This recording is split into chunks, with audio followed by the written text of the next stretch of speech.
6:14. We interrupt this program because of a local weather emergency. Important information will follow.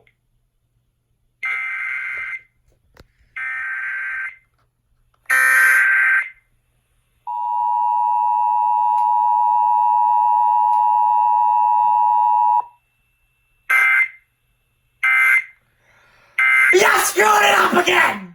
The National Weather Service in Sterling, Virginia has issued a flash flood warning for east central Prince William County in northern Virginia until 9:15 tonight. At 6:08, Doppler radar indicated thunderstorms producing heavy rain across the warned area.